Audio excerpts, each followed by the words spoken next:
G'day, welcome to this little video on all of the assessment tasks required to complete the unit BSBLED501A, which is called Develop a Workplace Learning Environment. In other words, trying to establish a culture of learning within your organisation. So this assignment is basically broken up into three parts. Within parts 1 and 2 you have a choice, and I'll explain those choices in a minute, but the task for each one is still the same. But one is, if you choose it, to be in your own workplace, and the other, and that's reviewing the current practices there. And the other one is if there are no current policies about learning and development, it's asking you to sort of come up with some guidelines for that based on the questions in the assignment. So I expect most people will choose A within each of these first two parts. So task A within part 1 is review the current policy and procedures for the development of an annual learning plan for the staff in your work area and make recommendations for improvement. So not just telling me about it, but also think about it critically. How could you improve on the system as it currently stands? Use the criteria below for your review, and they're listed in dot points. Please include a copy of the current policies with your assignment. So if they're available on your intranet or something, if you can just attach those, that would be terrific. Right, so this is what's going to drive your review. Firstly, the process for identifying the learning needs for individual staff members and how this links or should link to individual performance review, work team and organisational performance. So in other words, we want to look at, okay, do you have a formal performance appraisal system or a personal development planning system? Called lots of things, individual development planning, lots of different terms for the same thing, I guess. But is it linked to the team that the person works in, to their outcomes and outputs? Is it linked to the organisational need to serve customers and make money, and whatever else your organisation might do? So that's what we're looking at in this first point.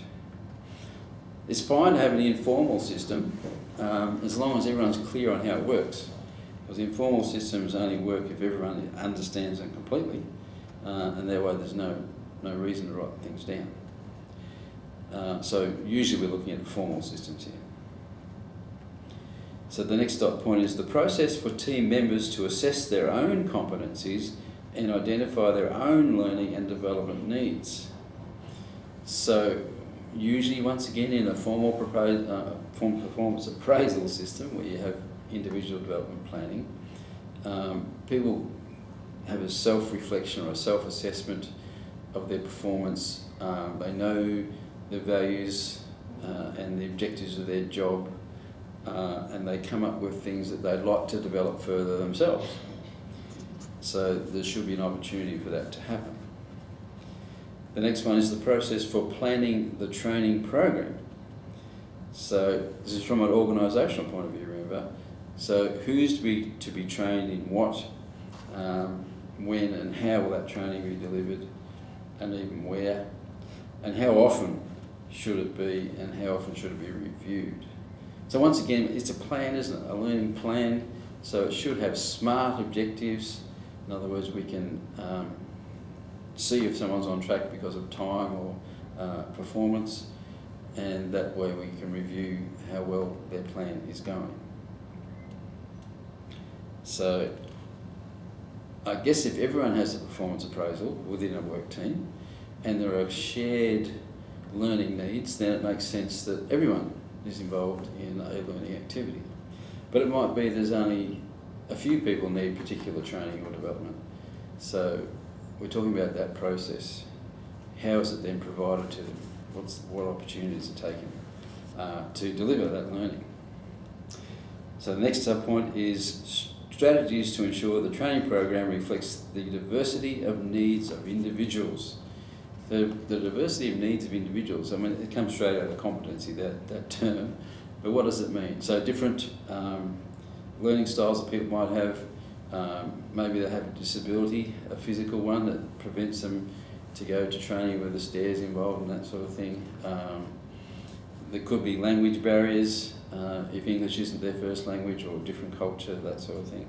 So the diversity of needs is pretty much as you'd expect it to be, as it applies to the training program or the learning activity that's designed. It doesn't take account of those things.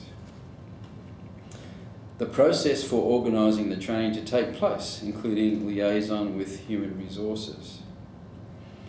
Okay, so this is the actual training or learning activity to take place now, not just the planning of it, now it's the actual doing of it. And if there's an HR section involved, then obviously they have a role and maybe they'll coordinate these things.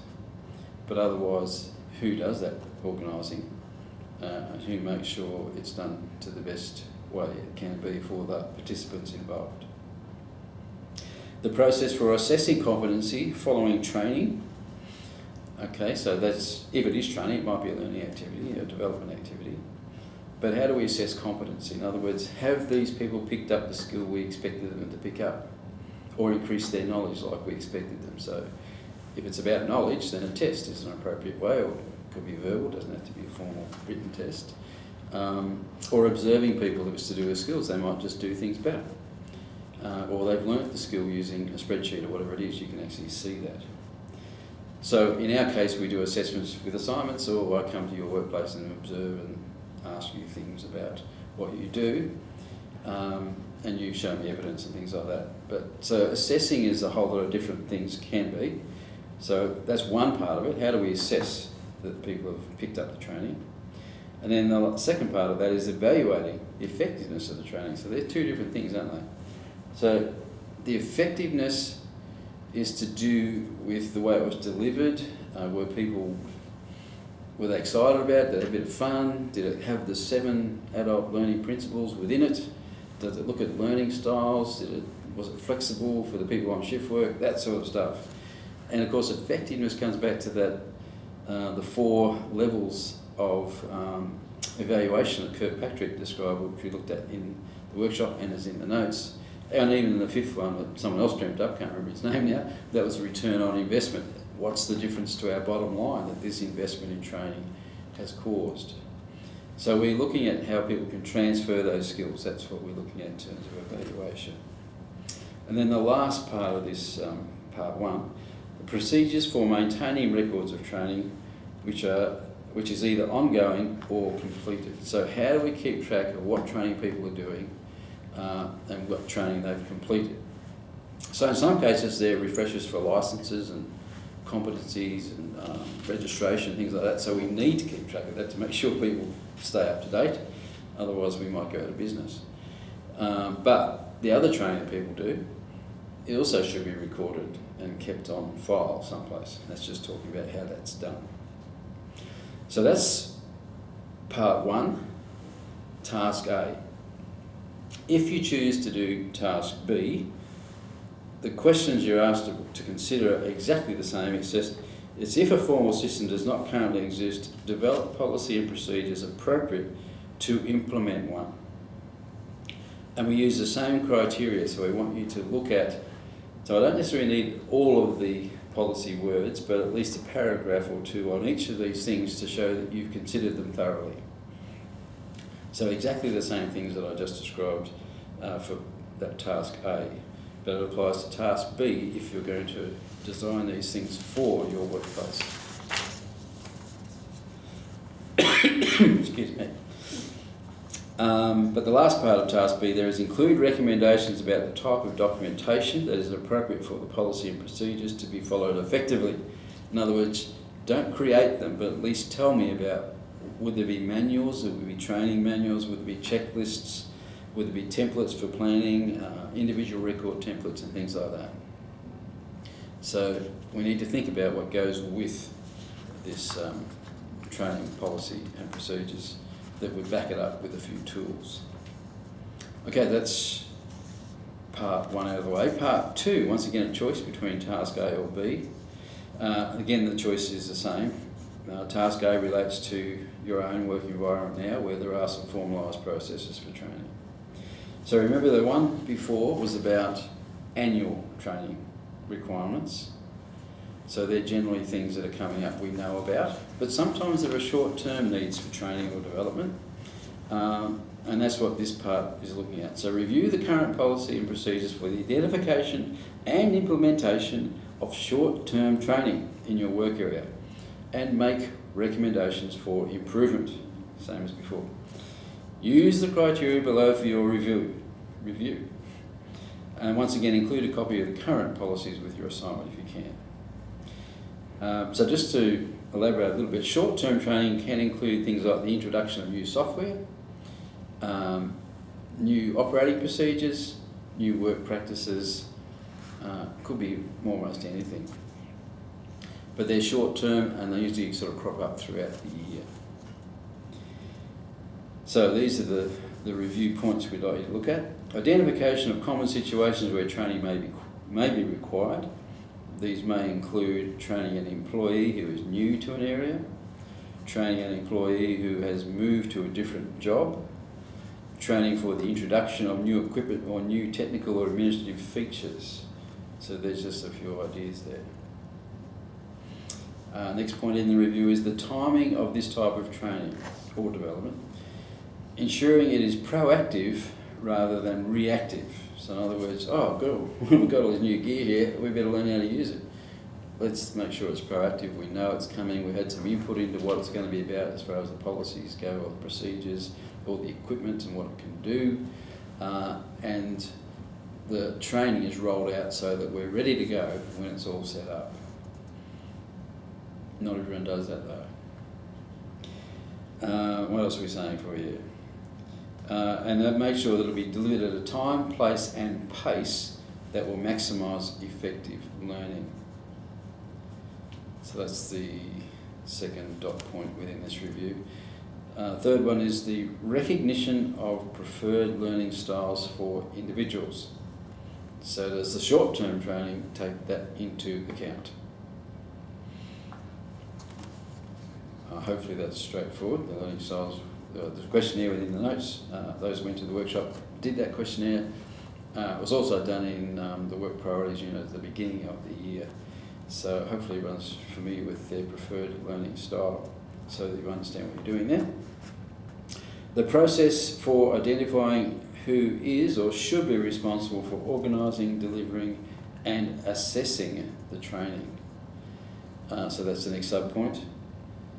So the process for identifying who is responsible for organising, delivering and assessing the training. So we're going to make sure somebody appropriate, it could be a training development officer in your organisation, it might be the manager, team leader, it could be anybody, HR. But it's looking at how they do that for organising, delivering and assessing the training. And then the procedures for maintaining the records of training and how these would inform future planning. So in other words, let's not just forget some people have done some training, but hopefully we'll retain those skills and develop them further and use them in future planning. So they're the sub-points we'd like you to review in the short-term training policies for your organisation. Then, as in the previous part, the other choice is now, if no formal processes currently exist, develop policy and procedures appropriate to implement one. Use the criteria below. So the same criteria again as we just read out for the one in your own workplace. The last dot below those dot points, so it says include recommendations about the type of documentation that is appropriate for the policy and procedures to work effectively. In other words, those templates again that we talked about in the first one. So what tools could we assemble at the same time as putting these policy and procedures together? Okay, so that's two parts. It must be more than 2/3 in, mate. Probably a lot more than 2/3 in now, because the last part is really fairly small compared to those two. And it's about coaching and mentoring. Identify situations and opportunities where the sharing of skills and knowledge, remember sharing is an important part of a learning organisation, such as coaching and or mentoring, may be used effectively or more effectively within your work area. Okay, these are the considerations we'd like to think about. What positions or jobs may be involved? So not the people so much, but what positions and team leaders or whoever could be involved in this arrangement. How these processes could be used most effectively. So what's the best environment to use them in? How is or would a culture of learning be encouraged? Remember, this unit is about developing a workplace learning environment. In other words, a culture of continuous learning by people. So that means, do they share information? Do they learn from mistakes? All of that sort of stuff. And that's what we're looking for in this dot point. I think in the notes there's a checklist about, I'm pretty sure actually people at the workshop did a little tick-off checklist to see whether their organisation was considered a learning organisation or not, and that might be helpful for this point here. What work-based support is required, and are there any work health and safety issues relating to the learning and development? Okay, so this is within the whole spectrum of learning, but particularly on coaching and mentoring.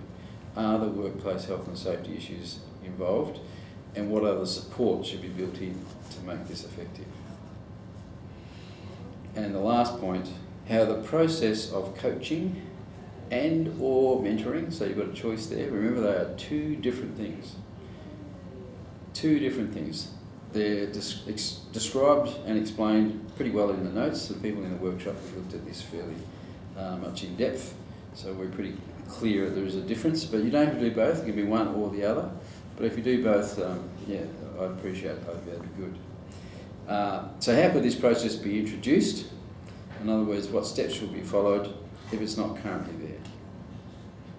So that last part, not quite as in-depth as the others, but still really important, because it's concentrating on that culture stuff, and coaching and mentoring are two ways that endorse people's learning and encourage them to share, and shows that an organisation is actually serious about learning and about developing opportunity for its employees. So that's the end of the tasks for that unit. I hope you enjoy it, and I look forward to reading what you did. Thank you. Bye.